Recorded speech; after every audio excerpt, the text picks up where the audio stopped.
લેક્ચરમાં આપણે ધોરણ 6 વિષય ગણિત ચેપ્ટર પહેલું સંખ્યા પરિચય વિશે અભ્યાસ કરીશું. તો જોઈએ આપણે ચેપ્ટર પહેલું સંખ્યા પરિચય.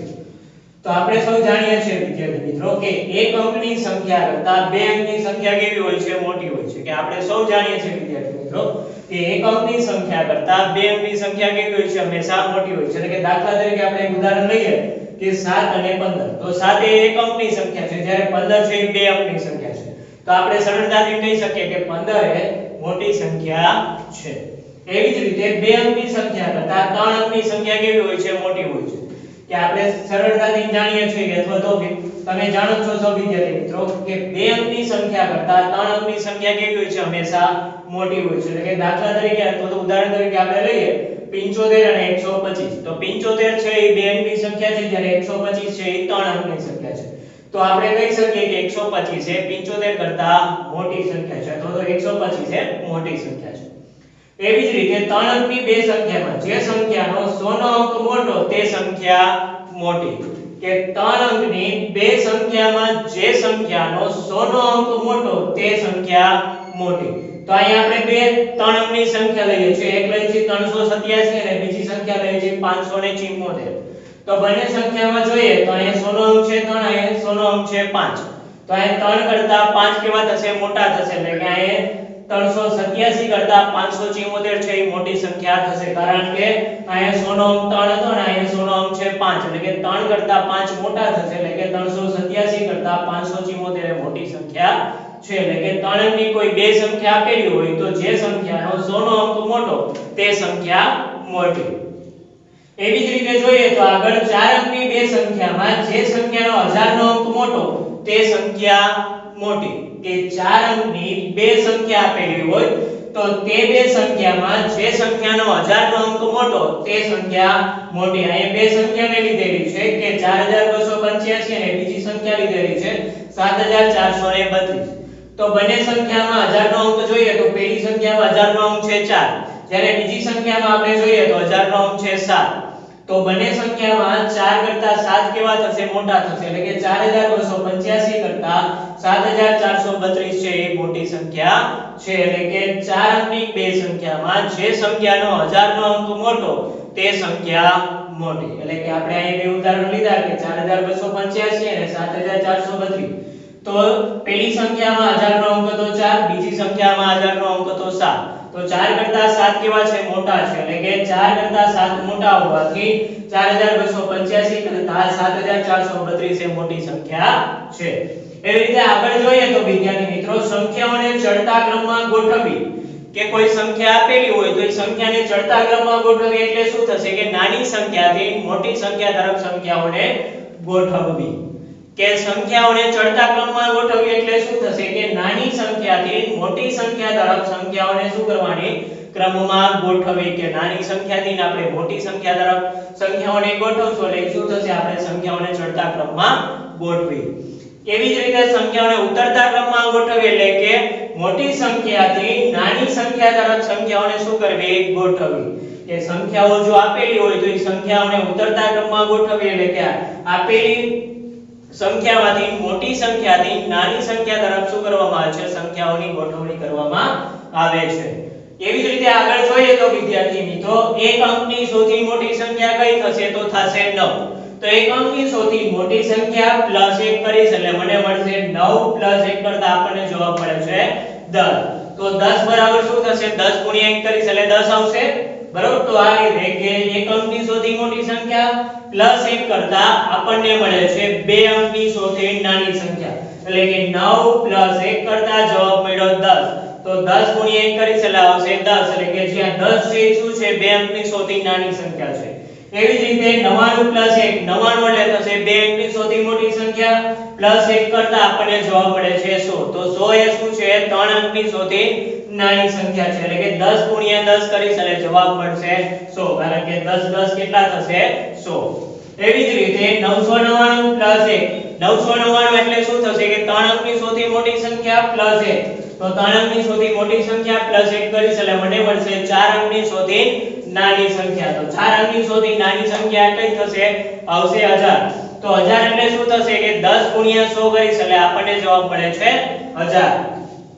એવી જ રીતે 4 અંકની સૌથી મોટી સંખ્યા આપણે લઈએ તો 4 અંકની સૌથી મોટી સંખ્યા કઈ થશે તો 9999 પ્લસ 1 કરીશ એટલે મને મળશે 5 અંકની સૌથી નાની સંખ્યા તો 5 અંકની સૌથી નાની સંખ્યા કઈ થશે તો આવશે 10000 તો 10000 આપણને કઈ રીતે મળશે 10 ગુણ્યા 1000 કરીશ એટલે આપણને જવાબ મળે છે 10000 એવી જ રીતે આગળ જોઈએ તો 5 અંકની સૌથી નાની સંખ્યા પ્લસ 1 કરતા આપણને જવાબ મળે છે 6 અંકની સૌથી નાની સંખ્યા તો 6 અંકની સૌથી નાની સંખ્યા કઈ છે તો આવશે 1 લાખ તો 1 લાખ આપણને કઈ રીતે મળશે 10 ગુણ્યા 10000 કરીશ એટલે આપણને જવાબ મળશે 1 લાખ તો આની બાજુ જોઈએ વિદ્યાર્થી મિત્રો કે 1 લાખ બરાબર ખાલી જગ્યા 10000 કે 1 લાખ બરાબર ખાલી જગ્યા 10000 તો અહીં આપણે જોઈ શકીએ છીએ તો 1 લાખ બરાબર કેટલા 10000 થશે તો આવશે 10 10000 એટલે ખાલી જગ્યામાં આવશે 10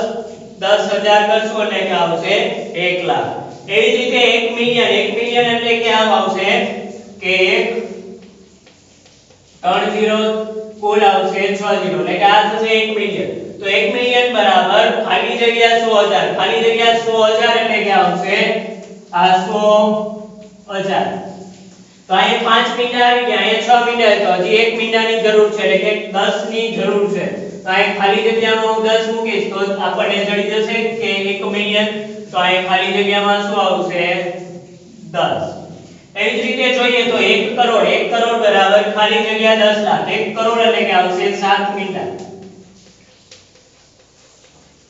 તો જોઈએ તો ખાલી જગ્યા 10 લાખ તો 10 લાખ એટલે કે આવશે 6 0 તો અહીં 6 0 આવી ગયા અહીં 7 0 છે તો આપણને એક 0 ની જરૂર પડશે તો 1 0 એટલે કે 10 ની જરૂર પડશે તો ખાલી જગ્યામાં આવશે 10 તો 10 લાખ કરીશ એટલે જવાબ આવશે 1 કરોડ એ રીતે આગળ જોઈએ તો 1 કરોડ બરાબર ખાલી જગ્યા મિલિયન 1 કરોડ બરાબર ખાલી જગ્યા મિલિયન તો 1 કરોડ એટલે આવશે 7 0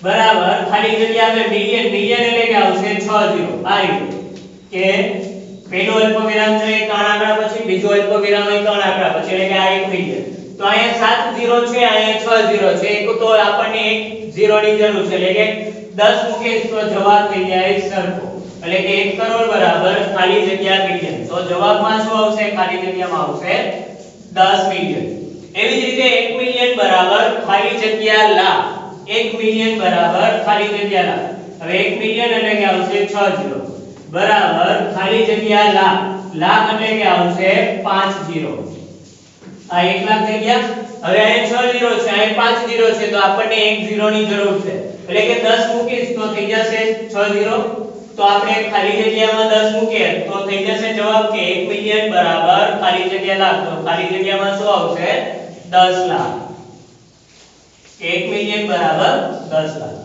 હવે જોઈએ આગળ તો આપણે સ્થાન કિંમતનું પુનરાવર્તન કરો કે સ્થાન કિંમતનું પુનરાવર્તન કરો કે જે તમે ધોરણ 5 માં ભણી ગયા છો અહીં થોડુંક એનું પુનરાવર્તન કરી નાખીએ તો આપેલું છે કે 69542 તો 69542 નું આપણે સ્થાન કિંમતમાં રૂપાંતર કરવાનું છે અથવા તો વિસ્તારમાં સંખ્યાને લખવાની છે તો પહેલા તો લખીએ 6 ગુણ્યા 10000 કરી આવશે 60000 પ્લસ 9000 છે એટલે કે આવશે 9 ગુણ્યા 1000 પ્લસ 542 છે એટલે કે 5 ગુણ્યા 100 કરીશ ત્યારે 500 થશે એટલે કે 5 ગુણ્યા 100 પ્લસ 40 છે એટલે કે આવશે 4 ગુણ્યા 10 પ્લસ આવશે 2 ગુણ્યા 1 એટલે કે 6 ગુણ્યા 10000 કરીશ એટલે આવશે 60000 પ્લસ 9 ગુણ્યા 1000 કરીશ એટલે આવશે 9000 પ્લસ 5 ગુણ્યા 100 કરીશ એટલે આવશે 500 પ્લસ 4 ગુણ્યા 10 કરીશ એટલે આવશે 40 પ્લસ 2 ગુણ્યા 1 કરીશ એટલે આવશે 2 આ બધાનો સરવાળો કરશો એટલે આપણને જવાબ મળશે 69542 એટલે કે 60000 પ્લસ 9000 પ્લસ 500 પ્લસ 40 પ્લસ 2 એટલે કે આ બધાનો સરવાળો કરતા આપણને જવાબ શું મળે છે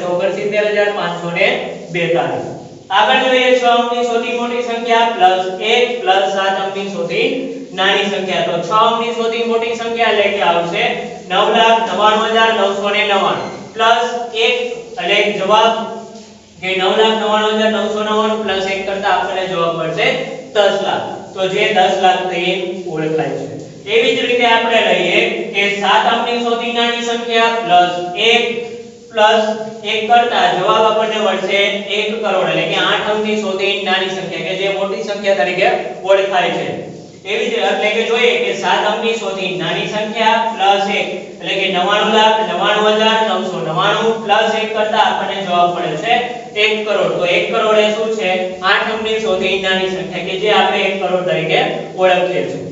આગળ જોઈએ અલ્પવિરામ યોગ્ય રીતે મૂકો અને ભારતીય સંખ્યા લેખન પદ્ધતિમાં લખો. કે અલ્પવિરામ યોગ્ય જગ્યાએ મૂકવાનું છે એટલે કે યોગ્ય જગ્યાએ અલ્પવિરામ મૂકો અને આપેલ જે સંખ્યા છે એને શું કરવાનું છે ભારતીય સંખ્યા લેખન પદ્ધતિમાં આપણે એને લખવાની છે. તો અહીંયા આપણે જોઈએ કે પહેલી સંખ્યા આપણને આપેલી છે. હવે ભારતીય સંખ્યા લેખન પદ્ધતિમાં જોઈએ તો પહેલું અલ્પવિરામ છે હંમેશા પહેલા 3 આંકડા પછી પહેલું અલ્પવિરામ. તો અહીંયા આપણે મૂકીએ તો પહેલું અલ્પવિરામ છે 3 આંકડા પછી, બીજું અલ્પવિરામ ત્યાર પછીના 2 આંકડા પછી, ત્રીજું અલ્પવિરામ છે પણ ત્યાર પછીના 2 આંકડા પછી. તો હવે એને આપણે ભારતીય સંખ્યા લેખન પદ્ધતિમાં લખીએ તો થશે કે 8,75,95,762 કે અહીંયા આપણે શું કર્યું પહેલા તો યોગ્ય જગ્યાએ અલ્પવિરામ મૂક્યો ત્યારબાદ એને આપણે ભારતીય સંખ્યા લેખન પદ્ધતિમાં લખીએ તો પહેલું અલ્પવિરામ છે હંમેશા 3 આંકડા પછી, બીજું અલ્પવિરામ છે ત્યાર પછીના 2 આંકડા પછી અને પાછું ત્રીજું અલ્પવિરામ છે ત્યાર પછીના 2 આંકડા પછી. એટલે કે જોઈએ તો પહેલું અલ્પવિરામ અહીંયા આવશે, બીજું અલ્પવિરામ ત્યાર પછીના 2 આંકડા પછી અને ત્રીજું અલ્પવિરામ છે ત્યાર પછીના 2 આંકડા પછી. એટલે કે જવાબ થશે 8,75,95,762. એવી રીતે બીજી સંખ્યા આપણને આપેલી છે તો એમાં યોગ્ય જગ્યાએ અલ્પવિરામ મૂકીએ તો પહેલું અલ્પવિરામ છે 3 આંકડા પછી એટલે કે પહેલું અલ્પવિરામ અહીંયા આવશે, બીજું અલ્પવિરામ છે ત્યાર પછીના 2 આંકડા પછી, ત્રીજું અલ્પવિરામ છે ત્યાર પછીના 2 આંકડા પછી. તો અલ્પવિરામ આપણે યોગ્ય જગ્યાએ મૂકી દીધું. હવે એનો આપણે ભારતીય સંખ્યા લેખન પદ્ધતિમાં લખીએ તો શું થશે કે 9,84,32,701 કે 9,84,32,701. આ રીતે જોઈએ કે અલ્પવિરામ યોગ્ય રીતે મૂકો અને આંતરરાષ્ટ્રીય સંખ્યા લેખન પદ્ધતિમાં લખો કે આપેલ જે સંખ્યાઓ છે એ સંખ્યામાં યોગ્ય જગ્યાએ અલ્પવિરામ મૂકો અને શું કરવાનું છે આંતરરાષ્ટ્રીય સંખ્યા લેખન પદ્ધતિમાં આપણે એને લખવાની છે. તો જોઈએ આંતરરાષ્ટ્રીય સંખ્યા લેખન પદ્ધતિમાં પ્રથમ અલ્પવિરામ છે હંમેશા 3 આંકડા પછી મૂકવામાં આવે છે એટલે પહેલું અલ્પવિરામ આવશે 3 આંકડા પછી, બીજું અલ્પવિરામ છે એ પણ ત્યાર પછીના 3 આંકડા પછી મૂકવામાં આવે છે. તો ત્રીજું અલ્પવિરામ મૂકીએ તો તે પણ ત્યાર પછીના 3 આંકડા પછી આવે. તો આ બીજું અલ્પવિરામ મૂકી દીધું. હવે આપણે એને શું કરીએ છીએ આંતરરાષ્ટ્રીય સંખ્યા લેખન પદ્ધતિમાં લખીએ છીએ. તો જવાબ આવશે 7,452,283 કે 7,452,283. એવી રીતે બીજી સંખ્યા આપેલી છે તો એમાં આપણે યોગ્ય જગ્યાએ અલ્પવિરામ મૂકીએ તો પહેલું અલ્પવિરામ છે 3 આંકડા પછી, બીજું અલ્પવિરામ છે ત્યાર પછીના 3 આંકડા પછી. કારણ કે આંતરરાષ્ટ્રીય સંખ્યા લેખન પદ્ધતિ છે એટલે પહેલું અલ્પવિરામ 3 આંકડા પછી, બીજું અલ્પવિરામ આવશે ત્યાર પછીના 3 આંકડા.